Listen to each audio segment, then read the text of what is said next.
Question क्या है, सिद्ध करें कि √5 एक अपरिमेय संख्या है। ठीक है, देखिए क्वेश्चन में बोल रहा है कि सिद्ध करना है √5 एक अपरिमेय संख्या। ठीक है, देखिए ये क्वेश्चन एग्जाम के पॉइंट ऑफ व्यू से बहुत ही इंपॉर्टेंट है, क्योंकि ये क्वेश्चन एग्जाम में बार बार पूछे जाते हैं।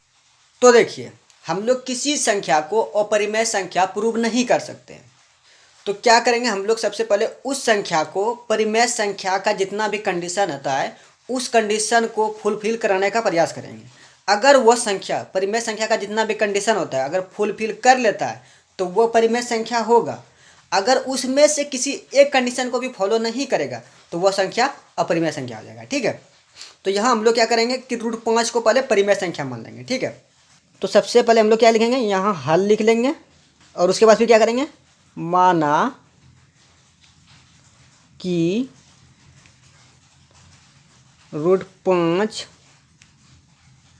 एक परिमेय संख्या है। ठीक है, देखिए यहाँ हम लोग ने मान लिया कि माना √5 एक परिमेय संख्या है। ठीक, अब परिमेय संख्या किसे कहते हैं कि जिसे हम लोग P/Q के फॉर्म में लिख सकते हैं। ठीक है, लेकिन यहाँ देखिए कि परिमेय संख्या बोल रहा है कि आप हमको P/Q के फॉर्म में लिखिए। ठीक है, तो हम लोग परिमेय संख्या किसको माने, √5 को। ठीक है, तो यहाँ √5 के बराबर में क्या लिखेंगे, P/Q। ठीक है, क्योंकि परिमेय संख्या कहता है कि आप हमको P/Q के फॉर्म में लिखिए। ठीक है, तो यहाँ हम लोग P/Q के फॉर्म में लिख दिए।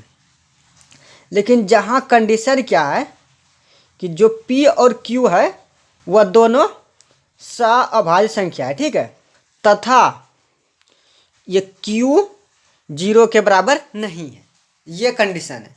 यानी कंडीशन क्या है कि P और Q सअभाज्य संख्या है, पहले ये कंडीशन है, और दूसरा कंडीशन क्या बोल रहा है कि Q जो है ना 0 के बराबर नहीं होगा। ठीक है, अब यहाँ देखो, अगर यहाँ Q 0 हो जाएगा तो आप इस चीज़ को सॉल्व नहीं कर पाइएगा, इसीलिए यहाँ Q 0 नहीं होगा। ठीक है, अब आप लोग के माइंड में एक चीज़ और आता होगा कि सअभाज्य संख्या क्या है।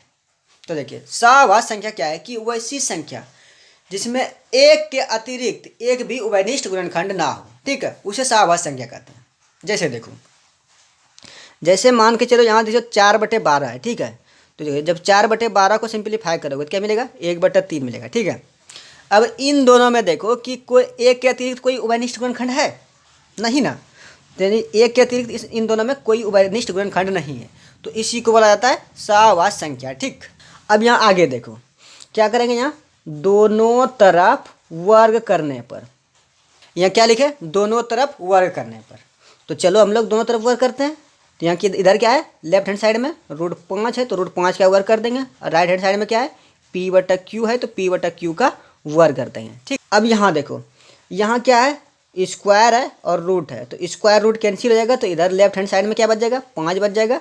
ठीक है, फिर इधर क्या हो जाएगा, P²/Q² हो जाएगा। ठीक, अब यहाँ देखो 5 के नीचे नहीं कुछ है तो 1 है, क्योंकि अगर 1 से भाग 5 में देंगे तो 5 ही रहेगा। ठीक है, तो अगर 5 के बटे में 1 लिखेंगे तो कोई दिक्कत नहीं होगा। ठीक है, अब यहाँ देखो, यहाँ आप लोगों को क्या करना है कि क्रॉस मल्टीप्लिकेशन करना है, यानी इसका गुना इसके साथ और इसका गुना इसके साथ। ठीक, तो देखो जब P² का गुना 1 के साथ में करोगे तो क्या मिल जाएगा, P² मिल जाएगा, और 5 का गुना जब Q² में करोगे तो क्या मिल जाएगा, 5Q² मिल जाएगा। ठीक, अब यहाँ देखो इस 5 को इधर लाना है, क्योंकि इस 5 देखो इधर की गुना में, जब इधर लाओगे तो किस में चल जाएगा, भाग में। ठीक है, तो यहाँ क्या आ जाएगा, P²/5 बराबर Q² आ जाएगा। ठीक है, अब यहाँ देखो, यहाँ तक करने के बाद इस जगह पर क्या करना है कि इसको समीकरण 1 मान लेना है। ठीक है, और इधर आप लोग को लिखना है कि जहाँ P² 5 से विभाजित है तथा P भी 5 से विभाजित होगी।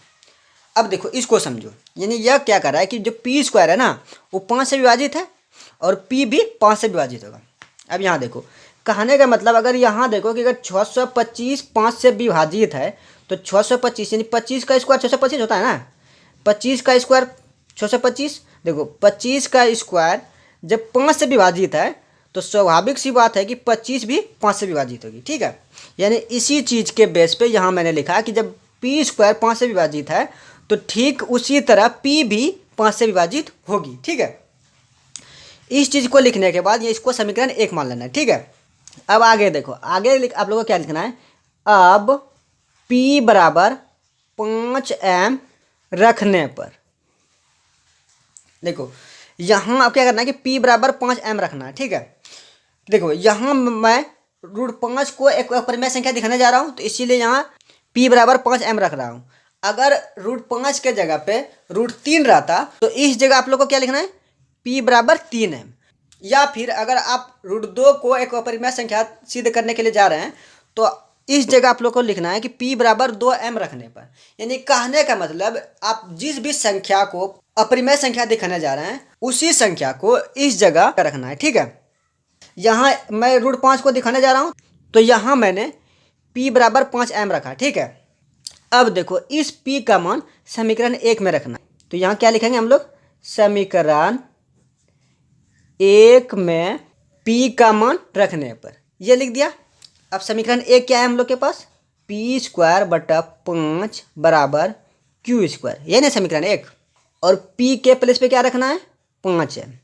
तो यहाँ क्या करेंगे, p के प्लेस पे 5m रख देंगे। तो यहाँ देखो p² है तो यहाँ क्या आ जाएगा, तो यहाँ 5m का स्क्वायर आ जाएगा, ठीक है। अब बटा 5 है तो 5 लिख देंगे, अब बराबर का q², ठीक। अब यहाँ आगे देखो जब 5m का स्क्वायर करोगे कितना आ जाएगा, 25m² आ जाएगा। अब बटा कितना आ जाएगा, 5 जाएगा, अब बराबर का q² आ जाएगा, ठीक है। अब यहाँ देखो 5 से कट जा रहा है 25 5 बार में, तो ये कितना आ जाएगा, 5m² बराबर q² आ जाएगा, ठीक। तो फिर m² बराबर क्या आ जाएगा, q²/5 जाएगा, क्योंकि 5 इधर गुना में, जब बराबर के इधर लागू किस में चलेगा, भाग में, ठीक है। अब यहाँ फिर देखो कि 5 जो है ना q² को विभाजित कर रही है, तो 5 भी q को भी विभाजित करेगी। यानी कहने का मतलब अगर q² यहाँ 5 से विभाजित हो रही है तो q भी 5 से विभाजित होगी। यानी जस्ट इसी चीज़ को आपको इस जगह लिख देना है, ठीक है। तो यहाँ क्या लिखना है आप लोग को, जहाँ q² 5 से विभाजित हो रही है तथा q भी 5 से विभाजित हो रही है, ठीक है। ये आप लोग को लिख देना है और इतना लिखने के बाद इसको समीकरण 2 मान लेना है, ठीक है। अब यहाँ आगे देखो, आगे आप लोग को क्या लिखना है, समीकरण 1 और 2 से स्पष्ट होता है कि √5 एक अपरिमेय संख्या है। अब यहाँ आप लोग के माइंड में आता होगा कि सर आप डायरेक्ट इस जगह कैसे लिख दिए। देखो यहाँ तक करने के बाद आप लोग को डायरेक्ट लिख देना है, ठीक है। और ये सही भी है, क्योंकि यहाँ देखो मैंने आप लोग को बताया कि जहाँ p और q सहाभाज्य संख्या है, यानी कहने का मतलब उसका उभयनिष्ठ गुणनखंड एक ही मिलेगा और एक के अतिरिक्त दूसरा नहीं मिलेगा। लेकिन यहाँ देखो p² 5 से विभाजित हो रही है और p भी 5 से विभाजित हो रही है यहाँ। उसके बाद फिर यहाँ देखो q² 5 से विभाजित हो रही है और q भी 5 से विभाजित हो रही है।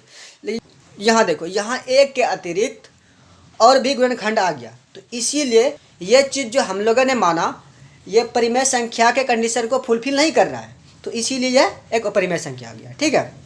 तो आई होप अब आप लोग को ये चीज़ समझ में आ गया होगा। तो चलिए अगर ये वीडियो आपको पसंद आया तो वीडियो को लाइक करें और साथ में ऐसे ही वीडियो पाने के लिए चैनल को सब्सक्राइब भी कर लें।